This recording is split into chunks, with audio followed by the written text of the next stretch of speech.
Europe 1 Soir Week-end, 19h, 21h. Pascal de la Tour du Pin. Bonsoir Georges Fenech. Bonsoir Pascal. Merci d'être avec nous en studio ce soir, studio d'Europe 1 pour Europe 1 Soir Week-end. Et Nathan Devers qui nous a rejoint également. Bonsoir cher Pascal. Bonsoir Nathan, j'imagine que vous avez lu l'interview de Nicolas Sarkozy dans les colonnes du Figaro. On a lu que ça depuis 3 semaines.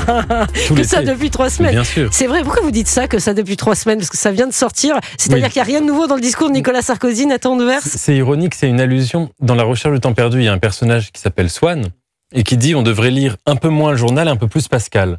Et on lit Pascal 3 fois dans sa vie et le journal tous les matins. On devrait faire l'inverse. Donc, mais on commentera, on reviendra sur les déclarations de Nicolas Sarkozy. Bah oui, Georges Fenech. Un philosophe avec nous.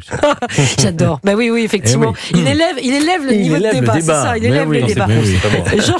Georges Fenech, un mot quand même sur ce qu'a dit Nicolas Sarkozy, qui dit un peu, allez à droite, ça suffit, hein. Ça suffit les amis, arrêtez de vous diviser, arrêtez, le pays a besoin d'une stabilité.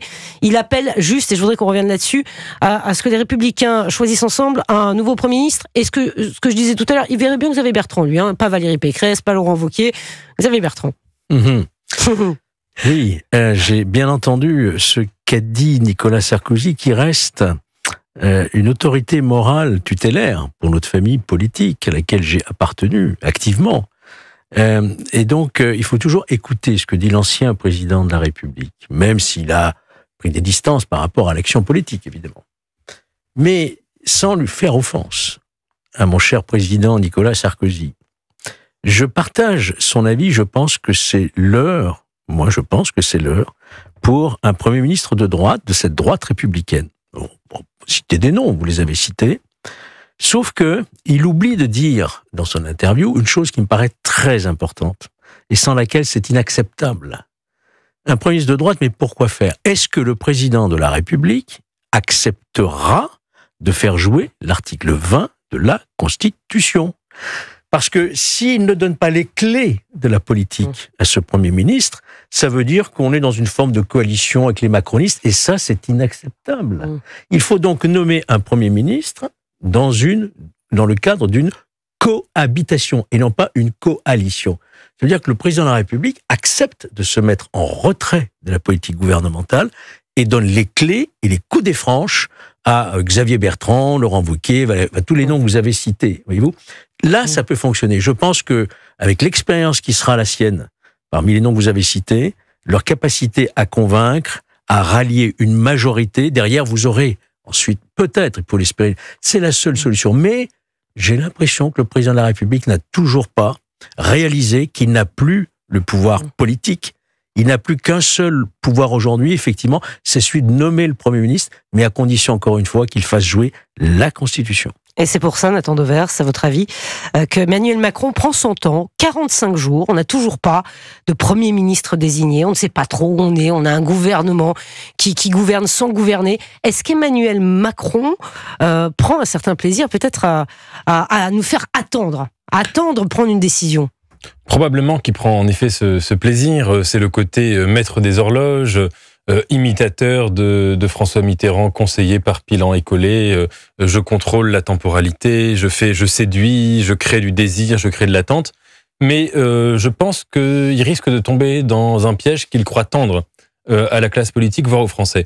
Parce que à la suite du deuxième tour des élections législatives, n'importe quel Français doté d'un minimum de bon sens a bien compris qu'aucune force politique n'avait gagné ces élections. Ni le NFP, ni ce qu'on pourrait appeler la droite, ni le macronisme, ni l'extrême droite. Et ce qui est frappant au terme de l'été, c'est qu'on voit la classe politique être, si vous voulez, d'une rigidité implacable, chacun prétendant tirer la couverture à soi-même, en prétendant avoir gagné ou être en capacité d'agir. Et l'interview de Nicolas Sarkozy que vous citiez tout à l'heure, même si ses avis sont toujours intéressants, c'est exactement ça. Il parle de la droite. Les Français, ils aimeraient qu'on parle de la France. Pas de la droite, pas du NFP, pas de la gauche, pas du macronisme, de la France, de l'intérêt général. Alors, Nathan Devers et Georges Fenech, on a les mots d'Emmanuel Macron qui a été interrogé lors de son déplacement à Belgrade en Serbie sur ce sujet. Pourquoi prend-il son temps pour désigner un Premier ministre? Croyez bien que je fais tous mes efforts, et les jours et les nuits, et que je le fais depuis des semaines, même si vous ne l'avez pas forcément vu, pour aboutir à la meilleure solution pour le pays. En tout cas, la France a un gouvernement qui gère les affaires courantes, qui en même temps fait face aux défis, aux crises du moment. Donc je voudrais pas qu'on laisse s'installer l'idée que voilà, les affaires sont pas suivies. Après, je ferai mes meilleurs efforts et je parlerai aux Français en temps voulu et dans le bon cadre. Georges Fenech, je vous voyais réagir à l'écoute de cet extrait sonore. Vous y croyez pas du tout. Vous dites, des efforts pour la France, des efforts. Mais bon, c'est le rôle du président de la République, que de mouiller la chemise, en quelque sorte. Non, mais franchement... Mais rien ne le contraint à désigner un Premier ministre. Oui, rien. C'est vrai, la Constitution ne le contraint pas. Rien, effectivement. On peut rester comme ça pendant des mois. Bien sûr, on peut rester...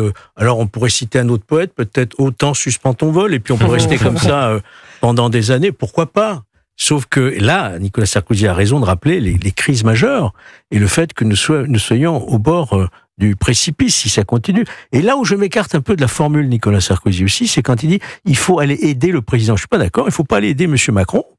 Pas du tout. Il faut demander à M. Macron de tirer les conséquences de sa défaite. C'est le macronisme qui a été défait à 3 reprises consécutives et de se retirer sur son levantin en s'occupant de ses attributions de président jusqu'en 2027, c'est-à-dire l'armée, les affaires étrangères, etc. Mais surtout qu'il tire les conséquences de cette défaite et qu'il nomme effectivement un Premier ministre en lui laissant, et je répète encore une fois, les clés du gouvernement. Vous y croyez pas 2 secondes, Nathan Dever. Emmanuel Macron laissera-t-il les clés du gouvernement ? Ça, je ne suis pas devin, mais je pense surtout qu'Emmanuel Macron, pas le choix. On ne peut pas dire qu'il ait eu une défaite si cuisante que cela. La vérité, si on se remet dans le contexte des européennes, c'est que le Rassemblement national fait un score écrasant, le macronisme fait un score très mauvais après une campagne qui était vraiment ratée, et que Emmanuel Macron fait cette dissolution de manière accélérée, et que si on se remet dans la conjoncture de l'époque, eh bien, le seul parti politique qui a été mis en faiblesse par cette décision, hâtive, c'était son propre parti. C'est-à-dire, Emmanuel Macron a fait un mauvais coup aux macronistes. Et ça, dans l'histoire de la 5e, ça n'est jamais arrivé. Et c'est assez troublant, d'ailleurs, à remarquer, c'est que, évidemment, à l'époque, si on se souvient, dans l'entre-deux-tours notamment, tout le monde pensait que Jordan Bardella allait accéder à Matignon et que Emmanuel Macron allait lui confier les clés du pouvoir. Emmanuel Macron, le premier. Or, ce qui se passe, on l'a bien vu, c'est que les macronistes ont fait une campagne, évidemment, ils n'ont pas de majorité ni relative ni absolue, mais qui est loin d'être la bérésina qui était annoncée pour eux. Et qu'à partir de là, ça redessine les clés de la logique politique. D'ailleurs, il y a eu un sondage il y a quelques jours qui montrait que parmi les personnages dont les Français avaient envie qu'ils soient à Matignon, le premier, c'était Gabriel Attal qui était à 42%, suivi de Jordan Bardella, suivi de Xavier Bertrand à 32%. Xavier Bertrand en 3e position. De mémoire, c'était cela, oui, Xavier Bertrand, en tout cas 32%. Mais le premier, c'était Gabriel Attal. Ce que je veux dire par là, c'est que il me semble qu'il y a la possibilité de construire une coalition qui soit non pas macroniste, mais qui soit du macronisme élargi, c'est-à-dire appliqué à la fois aux socialistes, aux communistes, pourquoi pas, aux écologistes, et puis aux LR. Et à partir de là, réfléchir, encore une fois, je reviens sur ce mot de Rousseau, l'intérêt général. Oui, mais l'intérêt général, j'ai l'impression...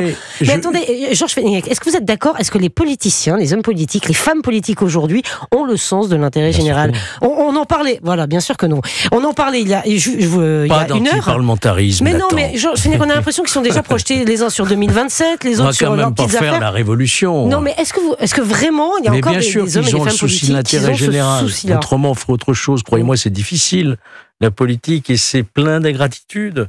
Moi, j'aimais le vœu d'entendre, puisque le président a dit qu'il allait s'exprimer, le moment venu, j'aimais le vœu que le président de la République dise aux Français, j'ai compris. C'est compris. Voilà. Donc, je vais nommer, alors, admettons un nom d'un ministre, un premier ministre de droite, Wauquiez, monsieur Bertrand, en lui demandant de conduire la politique gouvernementale. Et là, ça va se traduire comment? Si c'est M. Xavier Bertrand, ou M. Wauquiez, ou Mme Pécresse, ça va se traduire comment? Ça va se traduire par un ministre de la Justice qui va rétablir les peines planchers, qui va construire des places de prison, par un ministre de l'Intérieur qui va refaire une loi sur l'immigration que les Français attendent. Vous voyez, c'est tout cela. S'il ne le fait pas, ça veut dire qu'il n'y a pas eu d'élection et qu'on continue comme avant. Et ça, c'est inacceptable.